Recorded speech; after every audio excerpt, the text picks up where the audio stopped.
نئی جھڑپیں، امریکی صدر ڈونلڈ ٹرمپ کی ایران کو مکمل تباہ کرنے کی دھمکی۔ امریکی سینٹرل کمانڈ کے مطابق ایران کے مواصلاتی مراکز، فضائی دفاعی تنصیبات، ڈرون ذخیرہ گاہوں اور بارودی سرنگیں بچھانے کی صلاحیت سے متعلق اہداف کو نشانہ بنایا۔ تجارتی جہاز پر حملے کے جواب میں ایران کے 10 فوجی اہداف پر فضائی کارروائی کی گئی۔ ایرانی سرکاری میڈیا نے تصدیق کرتے ہوئے کہا، کشم جزیرے میں ایک گاؤں کو میزائلوں سے نشانہ بنایا گیا۔ امریکی سینٹرل کمانڈ نے ایرانی اہداف پر حملے کی ویڈیو جاری کر دی۔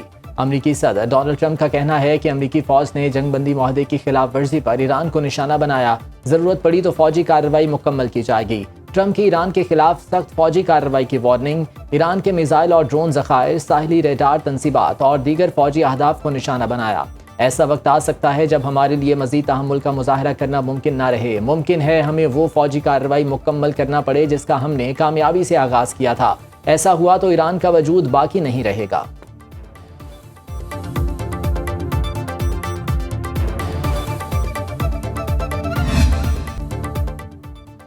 امریکی حملے آپ نئے ہرمز کی مکمل بحالی میں رکاوٹ ہیں۔ امریکہ جنگ بندی معاہدے کی پاسداری کرے۔ ایرانی وزیر خارجہ عباس عراقچی کی بغداد میں ایرانی ہم منصب فواد حسین کے ساتھ مشترکہ نیوز کانفرنس۔ عباس عراقچی نے کہا، آپ نئے ہرمز پر ہمارا کنٹرول ہے، رکاوٹیں دور ہونے کے بعد صورتحال معمول پر آ جائے گی۔ لبنان پر اسرائیلی حملے اب بھی جاری ہیں، جنگ کا تسلسل پورے خطے کی تباہی کا سبب بنے گا۔ عراقی حکومت نے ایران پر کیے جانے والے حملوں کی شدید مذمت کی، بغداد کے ساتھ اسٹریٹجک تعلقات کو وسعت دینا چاہتے ہیں۔ عراقی وزیر خارجہ نے کہا، تہران سے تعلقات کی بنیاد پر اسٹریٹجک تعاون جاری ہے۔ ایران اور امریکہ کے درمیان مفاہمتی یادداشت مثبت اقدام ہے۔ ایرانی وزیر خارجہ سے مثبت بات چیت ہوئی۔ آپ نے ہرمز کی اطراف اب بھی جھڑپیں جاری ہیں۔ خطے کو محفوظ بنانے کے لیے تمام ممالک کو کردار ادا کرنا ہوگا۔ جنگ پورے خطے کے لیے نقصان دہ ہے، اسے اب ختم ہونا چاہیے۔ ایران کی بحرین اور کویت میں امریکی تنصیبات پر جوابی حملے۔ کویت میں علی السالم ایئر بیس، بحرین میں امریکی 5th فلیٹ کو بیلسٹک میزائلوں اور ڈرون سے نشانہ بنایا۔ پاسداران انقلاب نے کہا، دشمن کی جارحیت کا منہ توڑ جواب دیا جائے گا۔ عبوری معاہدے کے تحت آبنائے ہرمز میں ٹریفک کو کنٹرول کرنے کے انتظامات ایران کے پاس ہیں۔ خلاف ورزی پر ماضی کی نسبت زیادہ سختی سے نمٹا جائے گا۔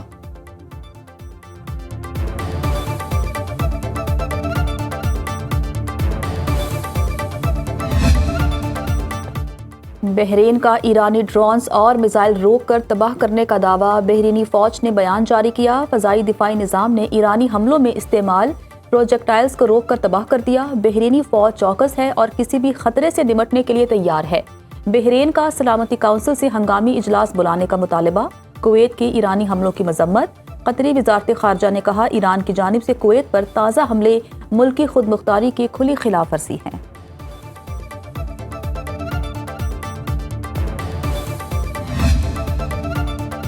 امریکی حملے مفاہمتی یادداشت کے تحت جنگ بندی کی کھلی خلاف ورزی ہیں۔ عہد شکنی امریکی حکومت کی پالیسی کا حصہ بن چکی ہے۔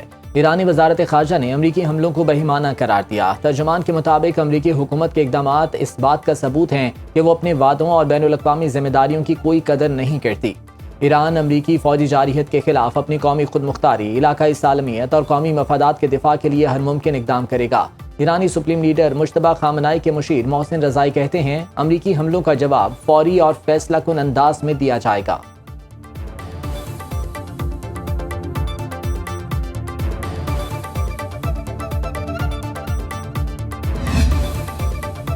نائب وزیر اعظم اسحاق ڈار کا بحرین کے وزیر خارجہ ڈاکٹر عبداللطیف بن راشد الزیانی سے ٹیلی فونک رابطہ۔ اسلام آباد MOU پر دستخط کے بعد علاقائی صورتحال پر تبادلہ خیال۔ ترجمان دفتر خارجہ کے مطابق بحرینی وزیر خارجہ کی اسلام آباد MOU پر دستخط کی اسحاق ڈار کو مبارکباد۔ ڈاکٹر عبداللطیف بن راشد الزیانی نے علاقائی امن و استحکام کے لیے پاکستان کے تعمیری کردار کو سراہا۔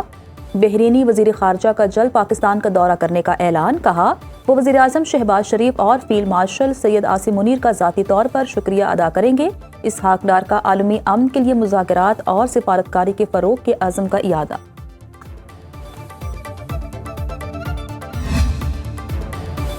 مشرق وسطی میں سفارتی سرگرمیوں میں تیزی۔ قطری وزیر اعظم محمد بن عبد الرحمن اور سعودی وزیر خارجہ فیصل بن فرحان کے درمیان ٹیلی فونک رابطہ۔ قطری حکومت کے جاری کردہ بیان کے مطابق خطے کی تازہ ترین صورتحال اور امن و استحکام کے لیے جاری سفارتی کوششوں پر تبادلہ خیال کیا۔ امریکہ ایران مفاہمتی یادداشت کے بعد کی صورتحال اور سیکیورٹی معاملات کا جائزہ لیا۔ دونوں رہنماؤں کا کشیدگی میں کمی پر زور، سفارتی ذرائع سے مسائل کے حل کے لیے تعاون جاری رکھنے پر اتفاق۔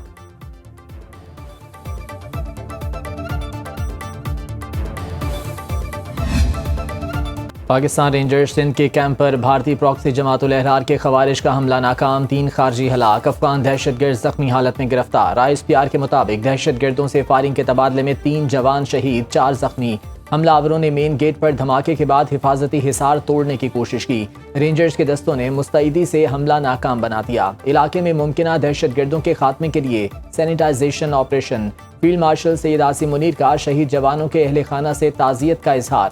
صدر مملکت آصف زرداری کا شہید جوانوں کو خراج عقیدت، کہا قوم دہشت گردی کے خلاف اپنی سیکیورٹی فورسز کے شانہ بشانہ کھڑی ہے، بہادر جوانوں کی قربانیوں کو کبھی فراموش نہیں کریں گے۔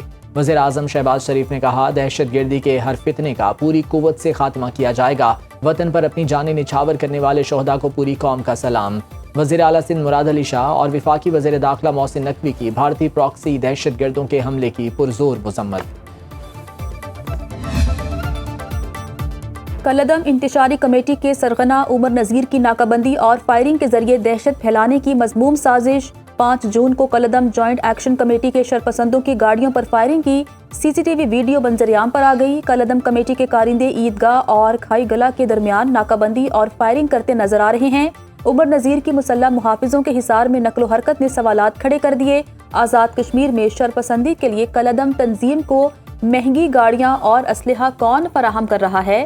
کالعدم جوائنٹ ایکشن کمیٹی کو ایک اور بڑا جھٹکا، مرکزی اراکین فیصل گیلانی اور خواجہ انیس کا لا تعلقی کا اعلان۔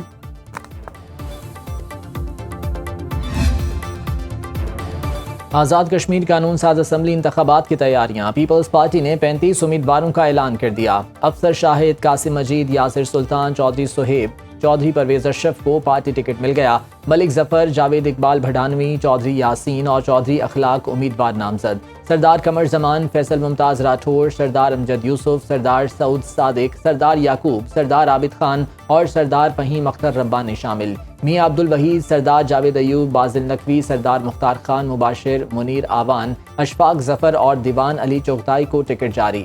مہاجر نشستوں پر کرنل ریٹائرڈ قدیر چوہان، چودھری آصف گجر، چودھری احسن گجر نامزد۔ شاہین کوثر ڈار، راجہ شاہد اور چودھری فخر زمان شامل۔ عامر لون، غلام عباس میر، جاوید بٹ، راشد اسلام بٹ اور عبد المجید خان امیدوار نامزد۔ پارٹی قیادت کی امیدواروں کو انتخابی مہم بھرپور انداز میں چلانے کی ہدایت۔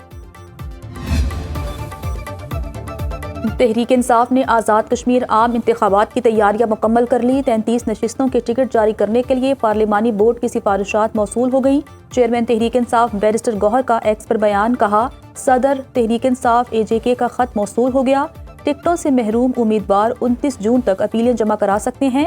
تحریک انصاف آزاد کشمیر ایپلیٹ بورڈ تمام اپیلوں پر فیصلہ کرے گا۔ تحریک انصاف کے امیدواروں کی حتمی فہرست 2 جولائی کو جاری کی جائے گی۔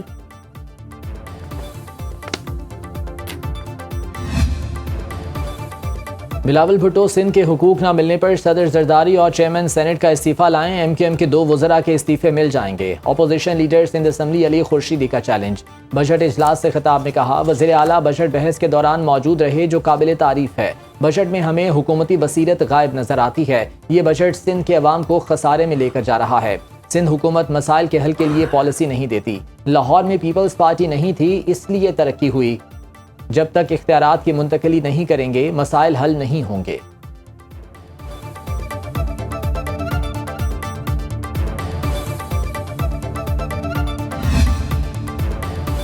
ایران سے سستا تیل اور گیس خریدنے پر غور کر رہے ہیں۔ پیٹرول کی قیمت میں 160 روپے تک کمی عوام تک منتقل کر چکے ہیں۔ وفاقی وزیر پیٹرولیم علی پرویز ملک کی میڈیا سے گفتگو، کہا عالمی منڈی میں پچھلے ہفتے جتنی قیمت کم ہوئی اس سے بڑھ کر ریلیف دیا۔ تیل کی قیمتیں ابھی جنگ سے پہلے والی سطح پر نہیں آئیں۔ کچھ عناصر پیٹرولیم مصنوعات کی قیمتوں پر لوگوں کو گمراہ کر رہے ہیں۔ عالمی سطح پر کیے گئے معاہدوں پر رہتے ہوئے آگے چلیں گے۔ اپریل میں ڈیزل کی قیمت 520 روپے پر جا پہنچی تھی۔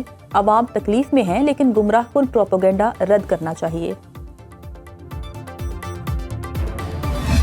پٹرول سستا ہوا ہے نا، حکومت چاہیے تھا خود انہیں جا کے چیک کرتی دکانداروں پہ جا کے کیا ریٹ ہے کیا نہیں، کوئی پوچھنے والا نہیں، ہر کس کا اپنا ریٹ۔ ہر سبزی جو ہے نا اپنی بس ریٹ بڑھی ہوئی ہیں، کسی کی بھی ریٹ جو ہے نا صحیح مناسب نہیں ہے۔